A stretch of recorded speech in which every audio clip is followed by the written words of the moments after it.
some political talk, specifically my conversation on Fox News this weekend with the one and only Mark Levin. They call him the Great One, conservative radio host throughout the country. Plus, you can catch him on Patriot Radio, on Sirius XM, Channel 125. He's been a phenomenal host there for years. Nevertheless, I appeared on his show, Life, Liberty, and Levin, which airs on Fox News on Saturday nights and Sunday nights. And while I was there, I gave my thoughts on the 2024 election and expressed some regret about what has transpired with the Democrats and Vice President Kamala Harris. And I've said this on many, many occasions. I don't like what I'm seeing from the Democratic Party. I said it on Life, Liberty, and Levin to Mark Levin himself. I've said it to this audience on various occasions. I'm saying it again now. Nobody's backing up from it. Nevertheless, I have to tell you that, and I don't blame Mark Levin for this, but did you see the headline on Fox News? Did you see it? Did you see it? In case you didn't see it, put it up there for us, folks. Let them see it right there. Look at that headline right there. Stephen A. Smith regrets backing Vice President Harris, open to voting GOP, not interested in the fear-mongering. Before I go to the actual clip of what I literally said, so I can show you all myself, let me state for the record, I throw no fault in the direction of Mark Levin for the headlines.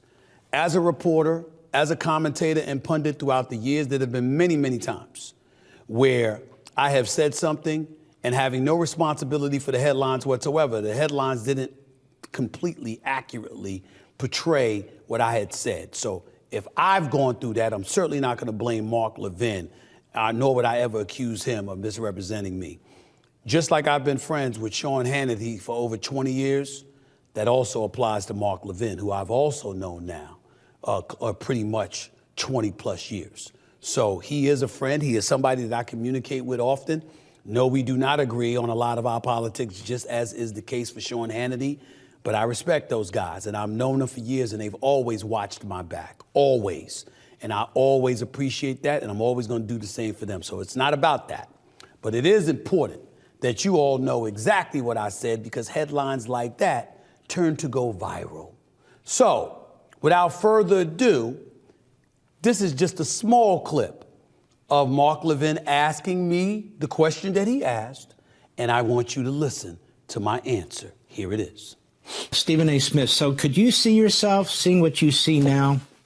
And obviously Donald Trump can't run for president again, but if he could, under the current circumstances, could you see yourself voting for him? Quite possibly. I'm not going to sit up there and dismiss that anymore. I think we're beyond that. He would have to prove a lot, Mark.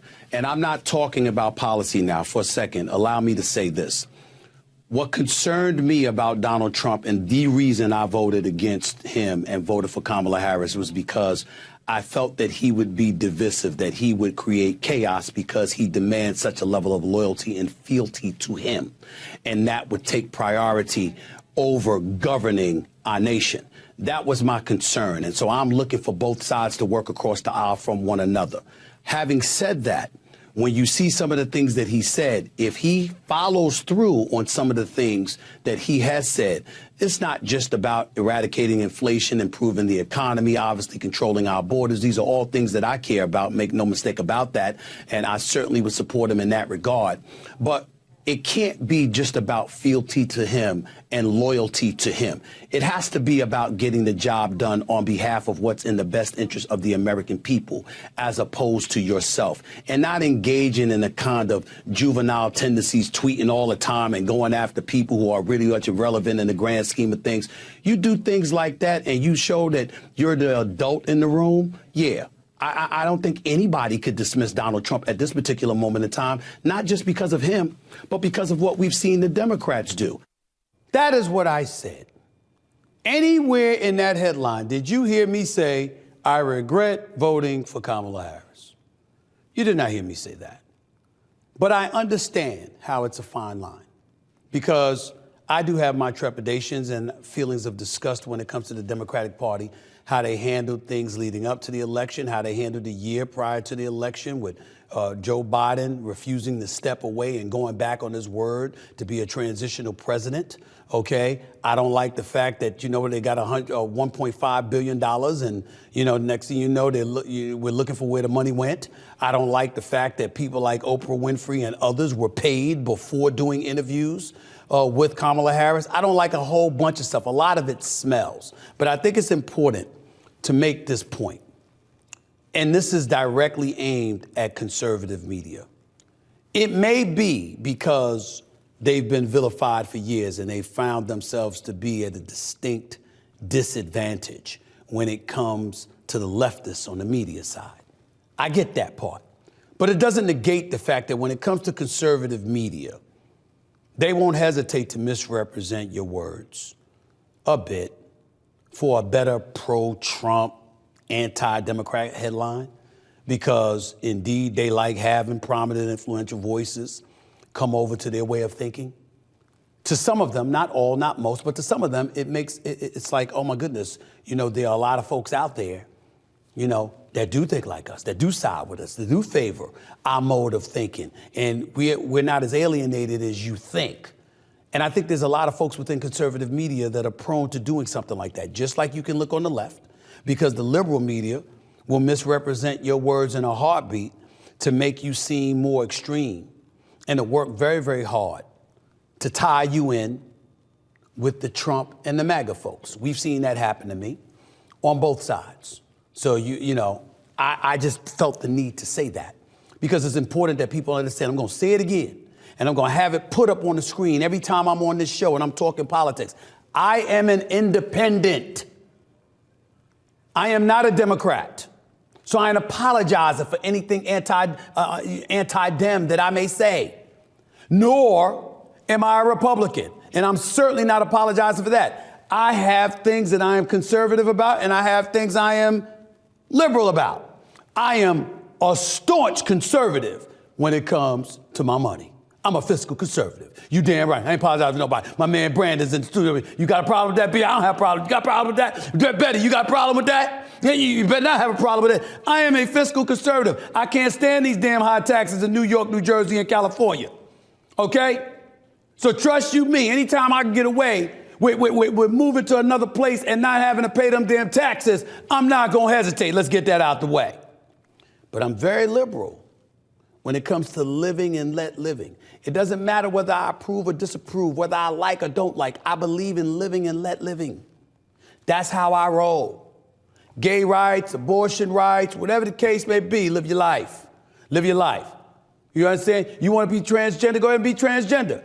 You're a gay individual, go ahead, live your life. Now, when you try to say you're a guy and that you're transitioning into being a lady and you want to compete against women, now we got a problem, because I think that puts women at a distinct disadvantage. That's how I feel about it. That's me looking out for women. That's not me going up against somebody that's transgender. But I digress. I want to get back to my bigger point. And my bigger point is, once again, I wanted to make sure that everybody knew that the headline didn't accurately depict what I had said to Mark Levin. If I wanted to call out Vice President Kamala Harris like that, I would. I'm the guy that went at former President Barack Obama for talking down to black men, claiming it must be misogyny if you didn't vote for Kamala Harris. I didn't appreciate that. But that's what it is. I just want to make sure that we're clear. Nobody's backing up or apologizing for who I am and where I stand. And as I look at President-elect Donald Trump coming into office, let me be very, very clear about what I support when it comes to him, so we're not misconstruing anything. I support eradicating inflation. I support lowering taxes. I support closing our borders. I support prioritizing national security. Yes, I do. I'm not going to go with his words about law and order, but damn it, it's one of my favorite shows for a reason. I like it. I believe in law and order. And I want to make sure that I'm clear about that. So everything that Donald Trump has preached about, I'm not against. Which is why if he acts right and doesn't engage in pettiness and don't put incompetence in cabinet positions and stuff like that, I'm going to support the president. I don't want him to fail. I want him to succeed as long as it means the country succeeds, not him. The country.